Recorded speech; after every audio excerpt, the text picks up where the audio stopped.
In this video I'm going to show you how to make a Spaceship's control panel, which will be a big piece of cardboard that's going to be able to go over the top of a learner when they're lying down.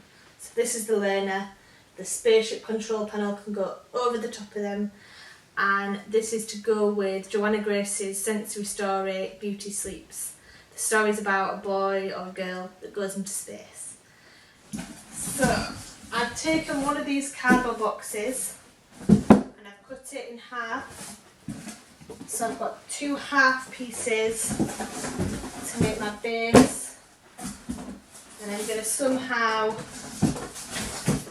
attach this one over the top, and that should hopefully make a good Spaceship control panel that somebody could go underneath of. As you can see, I have now cut some bits out of the cardboard box and some circles out of the top. This is going to be really good to allow everybody to see each other and to make things more interesting for whoever is underneath the control panel. I'm going to do one more now. So I've got a pencil, bowl. I'm going to draw around the bowl, and I'm going to use my knife, really sharp, small knife, to cut it out.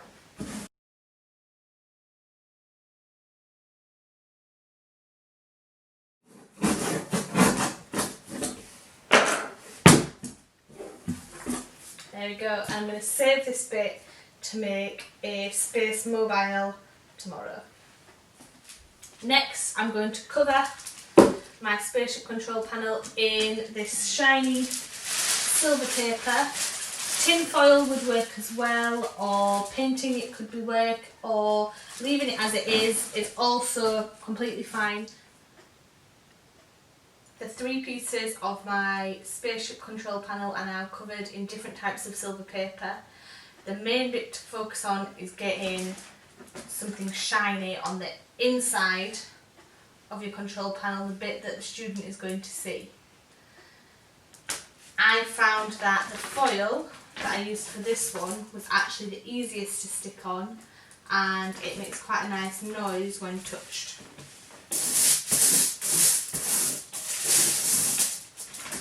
Okay, as parents, you're probably only going to be able to find time to do one piece of control panel, so I'd focus on a cardboard box about this size, and the control panel could be next to the student when they're lying in bed, or if this part was cut out and it was a big box, it might just be able to go over the learner while they're in bed.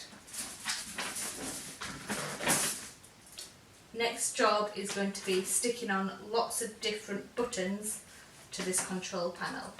Choosing which buttons to do is the bit where learners can get most involved, so they can tell you whether they want to use the pom-pom or the bottle top, or maybe the polystyrene worm, or maybe you can find some little bit of fabrics that they like the feel of that they want to use as their buttons. So I've selected some things I'm going to use for my buttons in my control panel.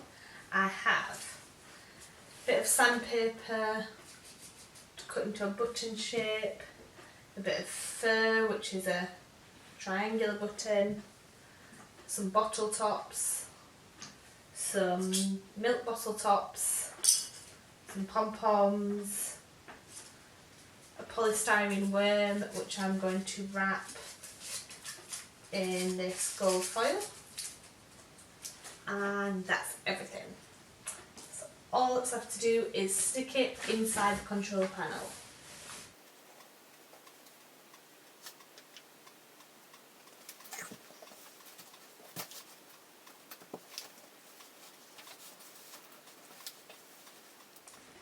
A switch can be used in the story, so I'm going to gaffer tape one just temporarily to here.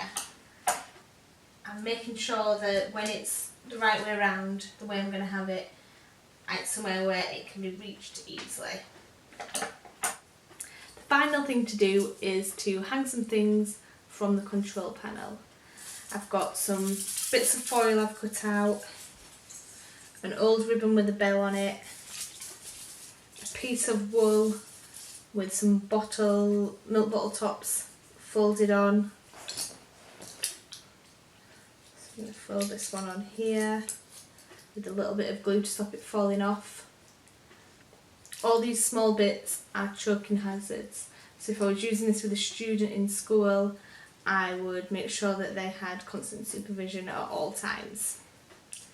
Oh, and I've also found some feather boa to add on. So I'm just going to tie these bits on now and then put my fairy lights on.